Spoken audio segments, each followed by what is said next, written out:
Sebelumnya perkenalkan, nama saya Muhammad Misbahul Wahid. Di sini saya akan memaparkan teori penawaran dan pasar yang dibuat oleh kelompok 5 dan beranggota yang bernama Naja, Satria, Roni, Badiah, dan Wiwi. Itu semua teman-teman anggota saya. Penjelasan tentang teori penawaran dan pasar. Teori penawaran dan pasar merupakan salah satu konsep fundamental dalam ilmu ekonomi. Teori ini menjelaskan bagaimana interaksi antar pembeli dan penjual dalam suatu pasar menentukan harga dan kuantitas suatu barang dan jasa.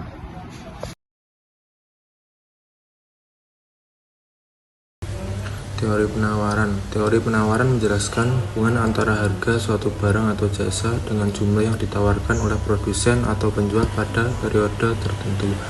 Hukum penawaran: semakin tinggi harga suatu barang, semakin banyak jumlah yang ditawarkan oleh penjual. Semakin rendah harga suatu barang, semakin sedikit jumlah yang ditawarkan oleh penjual. Hubungan ini digambarkan dalam kurva penawaran yang memiliki kemiringan positif.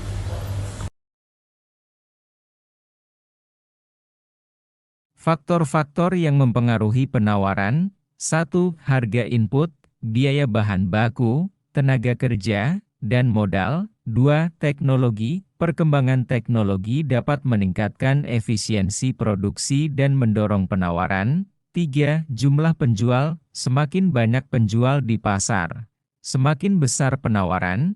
4. Ekspektasi harga. Penjual akan mempertimbangkan ekspektasi harga di masa depan saat menentukan jumlah yang ditawarkan. 5. Kebijakan pemerintah. Kebijakan seperti subsidi dan pajak dapat mempengaruhi penawaran.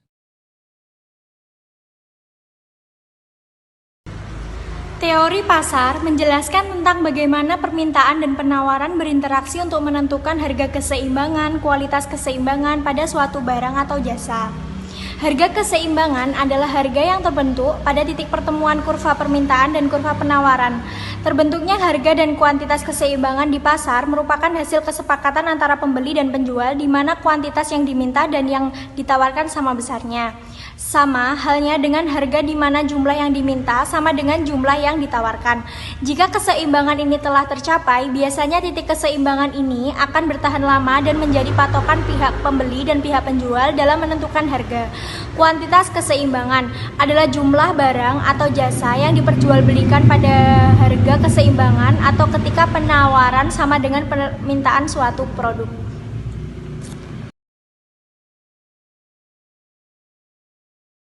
Oke, untuk selanjutnya itu ada struktur pasar. Struktur pasar itu mengacu pada jumlah dan ukuran pembeli dan penjual di pasar.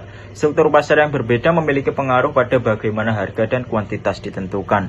Berikut ini ada beberapa jenis pasar, yaitu yang pertama ada pasar persaingan sempurna, yaitu adalah banyak pembeli dan penjual dan produk homogen. Yang kedua ada pasar monopoli, yaitu satu penjual yang mengendalikan seluruh pasar. Yang ketiga ada pasar oligopoli, yaitu beberapa penjual yang mendominasi pasar. Untuk yang terakhir itu ada pasar persaingan monopolistik, yaitu banyak penjual yang menawarkan produk yang berbeda.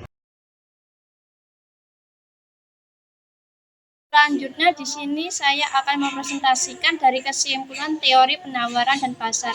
Teori penawaran dan pasar membantu kita untuk memahami bagaimana harga dan kuantitas suatu barang atau jasa yang ditentukan.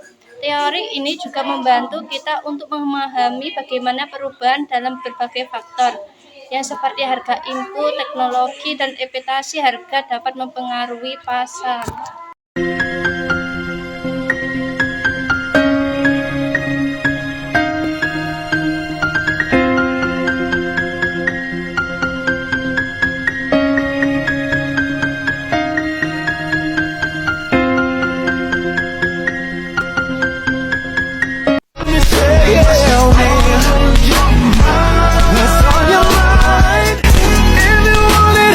Girl, come and get it.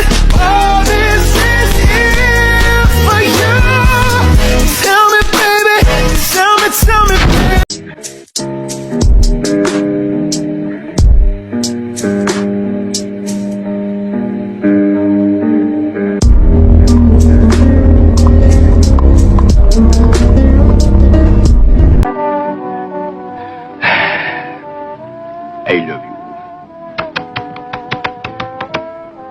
you set my soul on fire.